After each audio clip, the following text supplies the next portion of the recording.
Ela era apenas uma garçonete. Pelo menos, era isso que as pessoas pensavam quando a viam se movimentando entre as mesas, equilibrando pratos quentes enquanto escondia o peso da sua vida por trás de um sorriso cansado.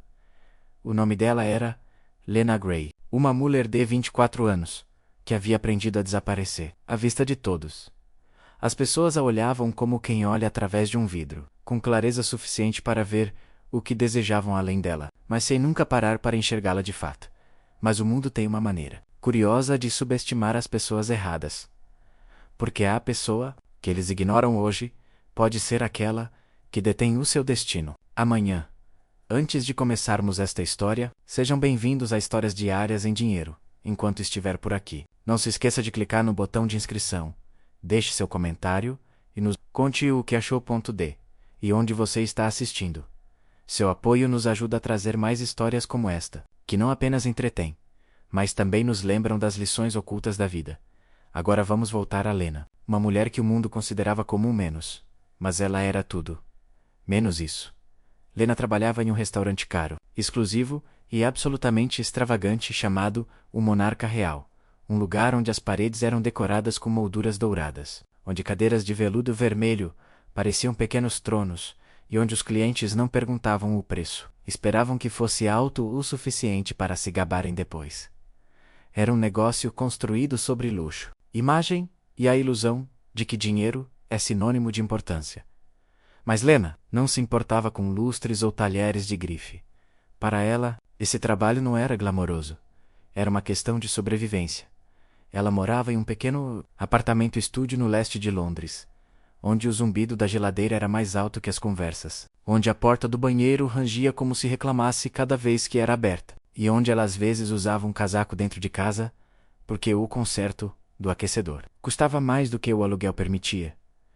Todas as manhãs ela se levantava, antes do sol nascer, olhou para um espelho de banheiro rachado e sussurrou: um dia. Mas Lena guardava um segredo, silencioso e poderoso. Ela não era apenas uma garçonete servindo refeições superfaturadas aos ricos. Ela era uma estudante cheia de ambição e estudava línguas na universidade, enquanto outros desperdiçavam os fins de semana. Ela ficava acordada até tarde com livros, gravações, dicionários e sonhos. Ela falava francês como se tivesse crescido perto da Torre Eiffel. Fale italiano com o ritmo de Roma e manter conversas em coreano sem esforço. No entanto, a língua que ela guardava mais no coração, aquela que ela dominou lenta e, respeitosamente, era japonês. Aquele pequeno detalhe, escondido sob seu avental e sorriso educado, iria mudar tudo. Mas esta noite, ela não fazia ideia da tempestade que estava por vir. Ela o sabia, que a vida estava prestes a testar sua confiança e coragem. Ela não sabia que a arrogância de alguém estava prestes a colidir com a sua identidade, criando um momento que nenhum dos dois jamais esqueceria. Lena não era tratada com gentileza no trabalho. O gerente dela, Sr. Langford, era um homem moldado pelo medo de clientes ricos, medo de avaliações negativas, medo de perder o controle, porque o medo torna as pessoas cruéis, e sua falta de gentileza geralmente recaía sobre seus funcionários. Então havia Brianna, uma colega de trabalho que tratava o emprego como se fosse da realeza, lhe ofereceu a coroa. Ela era fluente em sarcasmo e dominava a arte dos sorrisos falsos aos funcionários. Cochichavam que ela queria ser gerente um dia. Mas a forma como ela pisoteava os outros deixava isso claro. Ela queria a coroa, mesmo que tivesse que construí-la com os ossos de outros. Quando os clientes elogiavam Lena, os olhos de Brianna se estreitaram como se o ciúme estivesse crescendo dentro dela. Ao dar gorjeta, Brianna, de alguma forma, calculou mal a divisão. Quando Lena ficava perto dos gerentes, Brianna se aproximava ainda mais. Sussurrando, sorrindo, manipulando. O ambiente de trabalho não era apenas cansativo. Era perigoso de uma forma sutil e silenciosa. Mas a vida finge que o silêncio é sinal de fraqueza. A vida finge que o silêncio é rendição. Mas, às vezes, o silêncio é simplesmente alguém carregando suas munições. Numa noite chuvosa de terça-feira, aquela munição explodiu. O restaurante estava lotado, elétrico, tenso. Os funcionários se movimentaram rapidamente, falando em voz baixa, como se algo histórico estivesse prestes a entrar pela porta. Lena interveio, e imediatamente notou a diferença. O que aconteceu? Ela sussurrou para o barman. Você não ouviu falar? Disse ele, com os olhos arregalados. Daichi Nakamura está chegando. O coração de Lena deu um salto, não de medo, mas de reconhecimento. Ela conhecia o nome da mesma forma que se conhece um desastre natural fascinado. Mas cauteloso Daichi Nakamura foi um bilionário global, originário do Japão, conhecida por remodelar paisagens urbanas e negócios, conhecido por ser direto, dominante, intimidador e incomparável. Alguns o consideravam brilhante. Alguns o chamavam de brutal. Mas todos o consideravam poderoso. Os funcionários se alinharam como soldados. O Sr. Langford não conseguia parar de ajeitar a gravata, e, então como um vento de inverno entrando em um quarto, quente Daichi Nakamura entrou, alto, na faixa dos 50 anos, e vestindo um terno que lhe caía como se tivesse sido feito sob medida. Ele não precisava falar para que as pessoas soubessem que o quarto agora lhe pertencia. Seus olhos percorreram o espaço lentamente, com uma expressão indecifrável. 2 homens mais jovens o seguiam atrás claramente. Os funcionários carregam o peso do medo disfarçado de lealdade. Quando Nakamura caminhava, eles o seguiam tão de perto que parecia que compartilhavam sua sombra. Ela e Lena, gaguejou o Sr. Langford. Você vai atender a mesa 5 hoje à noite. Brianna virou a cabeça bruscamente. O ciúme estampado em seu rosto era tão evidente que ela não precisava de palavras. Lena engoliu em seco. Servir aquele homem poderia mudar tudo, ou arruinar tudo. Não havia meio-termo. Chegou o momento. Ela aproximou-se da mesa com mãos calmas e um sorriso ensaiado. Boa noite, senhores. Sejam bem-vindos ao The Royal Monarch. Nakamura não respondeu. Não. Olhou para ela, nem pestaneou. Era como se reconhecer a existência dela custasse mais do que a refeição. Ele fazia perguntas sobre os pratos como se estivesse testando a inteligência dela. Ele criticou a apresentação de um prato, como se fosse um insulto à sua linhagem. Ele perguntou sobre a origem do vinho com um olhar que a desafiava a estar errada. Mas Lena respondeu a cada pergunta com precisão, firmeza e respeito. Os colegas trocaram olhares, surpresos com a confiança com que ela respondeu. Mas a expressão de Nakamura permaneceu impassível, sem demonstrar qualquer emoção, como gelo em camadas sob gelo. Então chegou o momento que o destino esperava. Lena voltou com o prato principal. Ela se aproximou da mesa, justamente quando um dos funcionários fez um gesto brusco enquanto falava. Seu cotovelo bateu na borda da mesa e uma gota de água caiu, atingindo diretamente a manga de Nakamura. Uma gota, um acidente, mas com algumas pessoas até as menores coisas provocam reações vulcânicas. O bilionário ficou imóvel, absolutamente imóvel. A sala percebeu. Lena pediu desculpas imediatamente, educadamente e sinceramente. Mas Nakamura levantou a mão, com a palma virada para ela impondo silêncio. Ele se virou para seus colegas e começou a falar em japonês rápido, fluente, desdenoso, cruel traduzidas para o inglês. Essas palavras seriam extremamente dolorosas. Eles contratam essas garotas desavisadas porque ela sorri. Analisa a lógica. Rosto bonito, cabeça vazia. Ela mal consegue carregar água. Os colegas riram não porque fosse engraçado, mas porque o medo força o humor. As pessoas riem das coisas que destroem os outros, quando eles têm muito medo de se destruírem. Mas havia um detalhe que Nakamura desconhecia. Lena, entendeu? Cada palavra, todo insulto, toda suposição envolta em arrogância. Ela ficou imóvel, escutando como uma parede. Escuta tempestades forte, mas impactante, seu coração acelerou. Não de medo menos, mas de decisão. Sua dignidade se fez ouvir, mais alto que seu silêncio. Ela colocou a jarra lentamente sobre a mesa lateral. Ela endireitou a postura, e ela falou não, está em inglês, não suavemente, mas em japonês impecável. Você julga a inteligência pela aparência. Isso não é sabedoria, Sr. Nakamura. Isso é insegurança, disfarçada de poder. O quarto ficou gelado. O riso cessou. Instantaneamente, Os colegas a encararam. Como se um fantasma tivesse falado. Os olhos de Nakamura se arregalaram. A primeira emoção que ele revelou. Choque. Um choque real e inegável. Lena prosseguiu, com a voz firme. O respeito é a linguagem, que todas as culturas entendem mesmo quando as pessoas fingem que não. O restaurante ficou silencioso, de uma forma que raramente acontece. Não, está vazio, mas cheio. Cheio de tensão. Repleto de revelações. Cheio de um bilionário percebendo ele. Acabou de insultar alguém capaz de destruir suas suposições. Pela primeira vez. Nakamura olhou para ela de verdade. Não por meio dela para ela. Quem é você? Perguntou ele.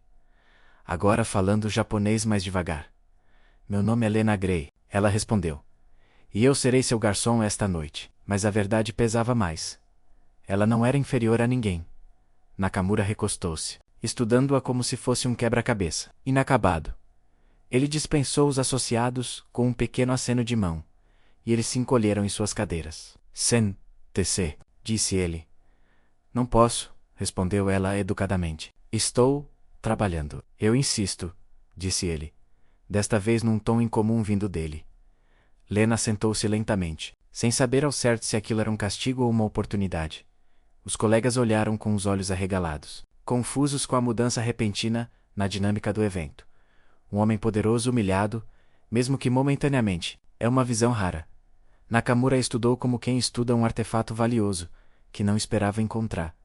Havia curiosidade em seu olhar agora, algo humano substituindo a frieza. Não esperava por isso, disse ele em japonês. A maioria das pessoas não fala comigo dessa maneira, eles não conhecem a sua língua, respondeu ela calmamente. Então deixam que a sua os defina. Sua sobrancelha se ergueu ligeiramente, reconhecendo o ponto. Você tem confiança, acrescentou ele. Confiança não é a ausência de medo, respondeu Lena. É escolher a dignidade, mesmo quando o medo existe. Ele inclinou-se ligeiramente para a frente, como se diminuir a distância significasse obter clareza. Onde você aprendeu? Perguntou ele. Em Kyoto, ela respondeu, com uma bolsa de estudos que ganhei. Os colegas trocaram olhares, agora constrangidos, percebendo a profundidade de suas risadas anteriores. Nakamura apoiou os dedos no queixo, processando não apenas suas palavras, mas também sua compostura. A maioria das pessoas aceitaria a humilhação se acreditasse que a pessoa que as insultava tinha poder, disse ele. O poder é temporário, respondeu Lena. O caráter é permanente. Essa frase soou como uma verdade que ninguém ousava dizer em voz alta. O Sr. Langford observava do outro lado do refeitório, suando muito, incapaz de se mover, apavorado e interferir. Brianna ficou paralisada, incrédula. Sua confiança inabalável se apaga diante da realidade. Nakamura expirou lentamente, reequilibrando sua postura. O que você estuda exatamente? Perguntou ele. Linguagem e comunicação intercultural, respondeu Lena. Eu pesquiso como as pessoas dizem uma coisa, mas querem dizer outra. Ele quase sorriu. Não calorosamente, mas impressionado. Você entende mais do que palavras, disse ele. Ela assentiu com a cabeça. A maioria dos conflitos começa com um mal-entendido não intenção. O silêncio prolonga-se. Por mais um segundo não, é constrangedor. Mais significativo então Nakamura disse algo inesperado. Quero que você trabalhe para mim. Os colegas quase se engasgaram com o ar. Nakamura prosseguiu, antes que Lena pudesse reagir. Minha divisão internacional falha, porque os tradutores convertem vocabulário. Não, significado. Preciso de alguém que entenda de cultura, não apenas de discurso. Ele juntou as mãos.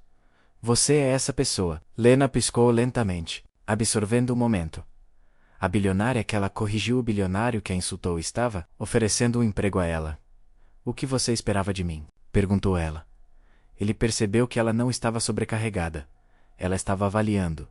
Uma ponte, respondeu ele, entre as expectativas empresariais, japonesas, e a comunicação europeia. Você trabalharia em Londres e Tóquio, acrescentou ele. Ele falou claramente. O salário inicial é de 60 mil libras, com despesas de viagem e alojamento fornecidas, apesar de manter a compostura. Lena prendeu a respiração por um instante. 60 mil libras. Mais do que sua família jamais vira em toda a vida. Mais do que sobrevivência. Era mudança. Mas ela não respondeu. Ela não saltou. Ela não desistiu. Em vez disso, ela disse 4 palavras que os bilionários raramente ouvem. Preciso pensar. Os colegas pareceram horrorizados, como se recusá-lo fosse um crime. Mas Nakamura manteve a compostura. Amanhã, disse ele, no meu escritório, 9 horas da manhã. Ele colocou um elegante cartão de visita sobre a mesa. Então, ele se levantou e, pela primeira vez em toda a noite, ela foi recebida com uma pequena reverência. Quando ele saiu, o restaurante ficou repleto de energia elétrica. Os funcionários a encaravam como se ela estivesse usando uma coroa. O Sr. Langford aproximou-se em pânico, exigindo respostas. Mas Lena simplesmente tirou o avental e disse baixinho: "Eu desisto." Ele gaguejou: Você não pode simplesmente." "Acabei de fazer isso," respondeu ela educadamente. O maxilar de Brianna torceu-se, a amargura aumentando. Mas Lena não olhou para trás. Algumas saídas exigem silêncio, não uma explicação. Naquela noite, o sono lhe escapou. As possibilidades a puxavam em todas as direções: medo, excitação, dúvida, esperança. Emoções se debatendo na escuridão. Ela pensou em sua mãe, que trabalhava em 2 empregos para ajudá-la a estudar. Ela imaginou-se em Kyoto, observando as pétalas de cerejeira caírem como uma suave neve rosa. Ela refletiu sobre como as pessoas julgam facilmente aquilo que não entendem, e como uma frase, no momento certo, pode fazer toda a diferença. Pode reescrever todo o futuro. Chegou a manhã. Lena vestiu a melhor roupa que tinha. Um vestido azul marinho discreto e sapatos de salto pretos ligeiramente desgastados na parte de trás. A recepcionista do escritório de Nakamura a acompanhou, até ela, através de corredores de vidro e plantas imponentes, para um quarto que dava para a cidade como um mapa vivo. Nakamura ficou junto à janela, com as mãos nos poços, como se estivesse esperando, não impacientemente, mas propositalmente. "Você veio?" disse ele. "Sim," ela respondeu, "mas tenho condições." Seus olhos se aguçaram com interesse. "Continue," disse ele. "Primeiro," afirmou Lena, "eu termino meu curso, sem exceções." "Concordo," respondeu ele imediatamente. "Segundo," continuou ela, "não tolerarei desrespeito, nem de você, nem de ninguém em sua empresa." A expressão de Nakamura permaneceu inalterada, mas o silêncio respondeu mais alto do que qualquer palavra. Então, ele acenou com a cabeça uma vez. "Acordado." "Terceiro," disse Lena com voz firme, "quero que você crie um fundo de bolsas de estudo para os alunos que merecem oportunidades, mas não têm dinheiro para chegar lá. Este fundo," acrescentou ela, "deve enviar estudantes de idiomas para estudar no exterior." Desta vez, o silêncio durou mais tempo. Os colegas presentes na sala se remexeram, nervosamente. Uma bolsa de estudos não gerava lucro, nenhuma vantagem comercial, nenhum ganho financeiro. E, entanto, "essa é uma boa ideia," disse Nakamura finalmente. "Não beneficia nenhuma empresa, mas beneficia as pessoas." Ele assinou um documento com rapidez e precisão. A Bolsa de Intercâmbio Cultural Daiichi Nakamura. Aprovado. Lena respirou lentamente. Não alívio. Validação. Ela assinou o contrato. Não como garçonete, não como uma sombra, mas como alguém viu. Passaram-se 3 anos. A Bolsa enviou dezenas de estudantes para o exterior. Mentes jovens com sonhos antes aprisionados pela renda. Lena tornou-se uma parte essencial da empresa. Uma voz de equilíbrio, respeito e entendimento. E Nakamura também mudou. Não gentil, não macio, mas mais sábio. Ele aprendeu que liderança não se mede por medidas. pela quantidade de pessoas que te temem. Mas quantos crescem por causa de você? Certa noite, durante uma conferência, um executivo fez uma piada grosseira sobre um funcionário júnior, em japonês, supondo que a garota não entendesse. A voz de Nakamura cortou o ar pela sala com força. Cuidado com suas palavras. Você nunca sabe quem entende. O quarto ficou em silêncio. E Lena viu algo poderoso. Não domínio, mas a evolução. Essa história nos ensina algo muito real. Nunca subestime alguém por causa do seu trabalho, roupas ou posição social. Respeito é uma linguagem universal. E às vezes, tudo o que é preciso é um momento de coragem. Uma frase, para mudar tudo. Se essa história te inspirou hoje, recorde-se que você merece uma chance. A sua voz importa e seus sonhos não são grandes demais. Obrigado por assistir. vozdavovó.com. Não se esqueça de inscrever-se, compartilhar suas ideias e nos dizer qual parte dessa história mais tocou seu coração. Até a próxima. Mantenha-se humilde. Seja corajoso. E nunca deixe de acreditar na sua própria história.